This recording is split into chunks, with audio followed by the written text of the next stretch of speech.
The Thalmor are not simply diplomats or rulers.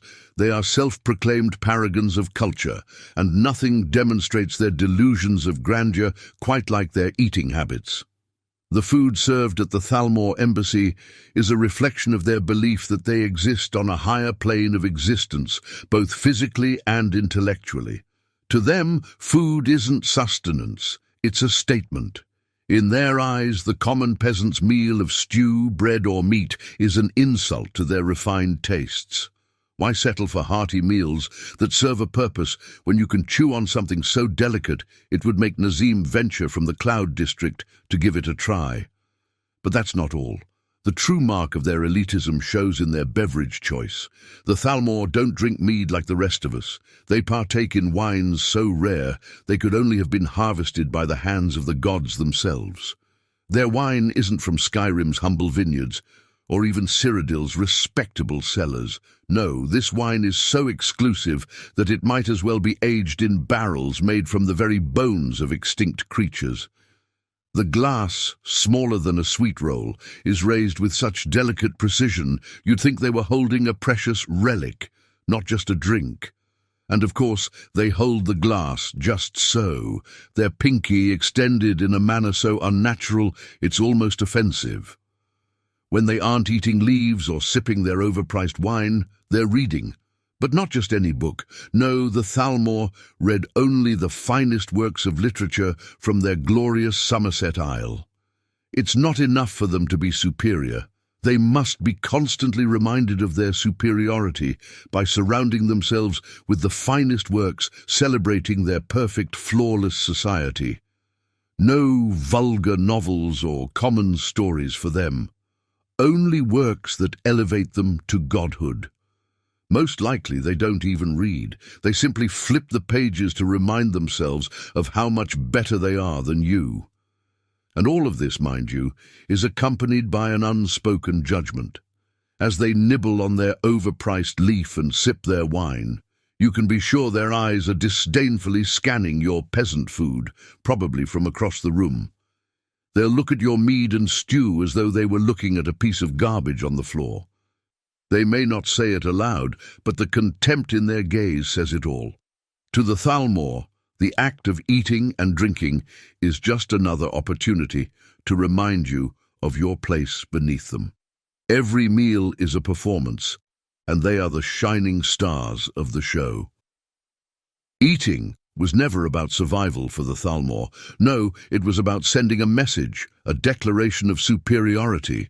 As they sat in their grandiose halls, they didn't eat to nourish their bodies, but to remind the very air around them of their unfathomable refinement. Their food? Leaves. Yes, leaves. And not just any leaves. Leaves so rare they would make any common farmer weep for their ignorance. The kind of leaves that required entire teams of servants to carefully harvest, lest a single drop of their precious sap be wasted. It wasn't about taste, it was about status. And when they weren't stuffing their faces with overpriced leaves or sipping wines fit for gods, the Thalmor would, of course, retreat into their most sacred activity, reading. But don't expect them to waste their time on anything remotely common, like, say, books written by the so-called masses of Tamriel. No, they had more refined tastes. They would read nothing less than the finest literature. And by that, I mean anything produced by the Somerset Isles. Picture it, a Thalmor agent lounging in a silk chair, a book of gold-leafed pages open before them. Not just any book, oh no, this was a tome written in an archaic language so old that the ink might as well have been forged by the gods themselves. No thrilling tales of commoners overcoming oppression. No simple stories of war and heroism. These works would praise the greatness of the Aldmeri and exalt their eternal supremacy.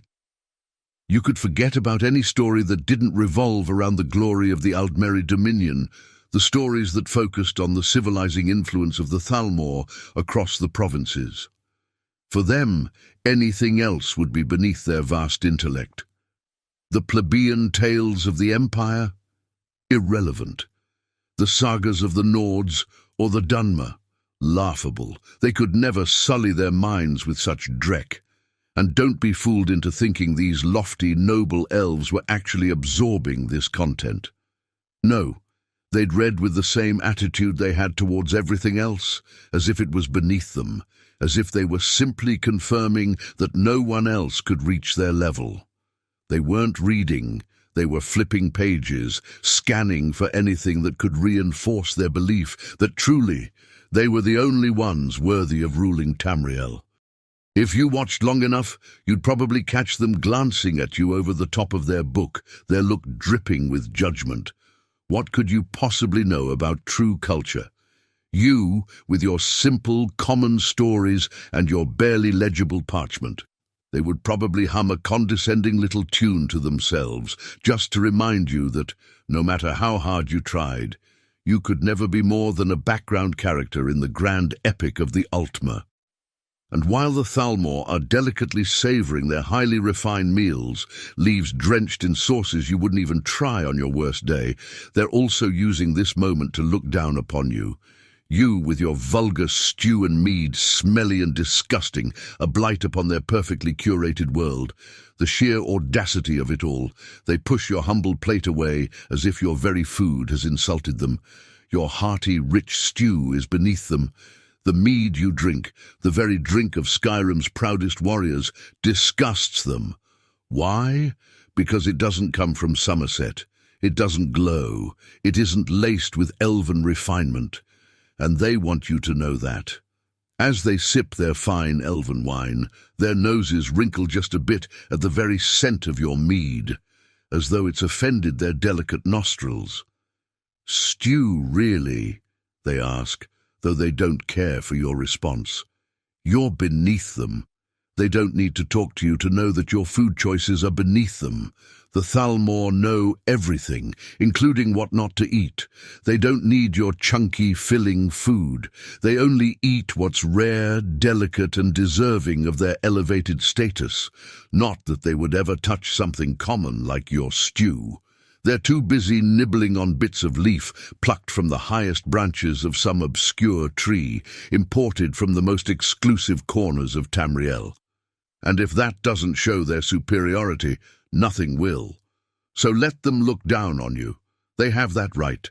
They're the ruling class, the true masters of all of Tamriel. You, with your bread and butter, are nothing more than a mere afterthought in their ever-ascending reign. And you best believe, if you dare to try to teach them about your food, you'll only be met with disdain. You, the plebeian, offering the Thalmor a drink made of fermented grains. How quaint, how primitive. The following is an excerpt from a Nordic tavern near Whiterun. Real names are not used. To quote, "The tavern's interior glowed with the amber light of the hearth, its warmth battling the harsh Skyrim winds that howled outside. The crowd inside was lively but wary, the tension thick enough to cut with a dagger. Seated at the farthest corner of the establishment was a burly Nord named Bjorn, a weathered man with a long braid of flaxen hair and a beard flecked with snow. Before him on the table rested a steaming bowl of venison stew, the rich scent of herbs and meat wafting into the air. Across the room, the heavy door swung open with a grating creak. A gust of icy wind accompanied a tall, robed figure who strode inside. The room's chatter quieted as all eyes turned toward the Thalmor emissary. He was clad in flowing black and gold robes, his angular face twisted with disdain as he surveyed the room. His name was Saldian, and like most of his kin, he exuded an aura of superiority that clashed harshly with the simple, hearty atmosphere of the Nord tavern. "Ah," Saldian sneered, his voice cutting through the hushed air like a blade. "How quaint. A gathering of peasants feasting on whatever swill passes for food in this wasteland." His amber eyes swept across the patrons before landing on Bjorn. Bjorn glanced up, his jaw tightening as Saldian approached his table. The elf's thin lips curled into a smirk as he gestured toward the steaming bowl of stew. "And what's this? Nord cuisine? How utterly charming." His tone dripped with sarcasm. "It's venison stew," Bjorn replied, his voice steady but his eyes narrowing. Made with fresh meat and herbs. Good enough for any Nord. Saldian chuckled, a hollow, mocking sound. Good enough for a Nord indeed. I suppose that's your way of admitting it's barely fit for consumption. The ingredients alone reek of barbarism. What is that? Juniper berries? Snowberries? Do you season with weeds because you're too dim-witted to tell the difference between culinary refinement and mere survival? Bjorn's fingers clenched around his spoon, but he held his tongue. The other patrons exchanged uneasy glances, knowing full well the consequences of provoking a Thalmor emissary. Look at it, Saldian continued, leaning closer to the bowl, a murky sludge of questionable origin. I've seen slop served to pigs with more elegance. And you, he jabbed a finger toward Bjorn, call yourself proud? A proud Nord would sooner starve than degrade himself with such filth. Bjorn's jaw tightened further, but he finally set down his spoon. His blue eyes locked onto Saldian's with a glare that could freeze a river. It may not be the fine wines and delicate pastries you Aldmeri fancy, he said, his voice low and firm. But it's hearty, it's warm, and it's made with respect for the land that gave it. Something your kind will never understand. Saldian's smile faltered, replaced by a flash of irritation. Typical Nord drivel, he spat, romanticizing your backward ways as though they hold any merit. You mistake your stubbornness for strength, your crude traditions for culture. This stew is a perfect metaphor for your people, bland, unrefined, and utterly forgettable. Bjorn rose from his seat, his broad frame towering over the Aldmeri. The room held its breath as he leaned forward, his voice a quiet growl. If you don't like our food, Thalmor, you're free to leave. Or is your arrogance too starved for attention that you'd rather linger where you're not wanted? Saldian straightened, his nostrils flaring as he glared at the Nord. For a moment it seemed he might retaliate, his hand hovering near the hilt of his ornate dagger, but the murmurs of the crowd and the weight of many murderous eyes dissuaded him. With a sharp huff, he turned on his heel, his robes billowing dramatically as he strode toward the door. "Enjoy your slop, Nord," he snapped over his shoulder. "It suits you." The door slammed shut behind him, and the tavern exhaled as one. Bjorn sat back down, picked up his spoon, and took a slow, deliberate bite of his stew. The rich flavors warmed him, even as the winds outside howled with fury. End quote. And don't even get me started on sweet rolls. You think it's just a dessert? No, this is where the true Thalmor hatred of the Nords comes through. That sweet roll you love, the one that represents everything that's good about Skyrim, about the Nordic spirit. The Thalmor despise it. They look at it like it's poison on a plate. Why? Because it's Nordic. It's humble, it's authentic, it's real. Something a Nord would eat after a long day of fighting for their homeland, their freedom, their culture. And the Thalmor, they can't stand it. It's everything they despise. It's the symbol of the Nord's simple, hard-earned joy, and they hate it. This isn't just about food, people. This is the Thalmor's war on everything that isn't theirs. They can't control the sweet roll, so they reject it, just like they can't control the Nords. They want to erase it all. They want the land, the people, the culture, and they can't stomach the idea that something as simple as a sweet roll stands as a monument to everything they'll never understand. This is their war. This is about domination, about suppressing anything that doesn't fit their perfect, glowing, elven vision. You see the hatred in their eyes when they dismiss a sweet roll. That's the same hatred they have for the Nords. For us. Wake up, people.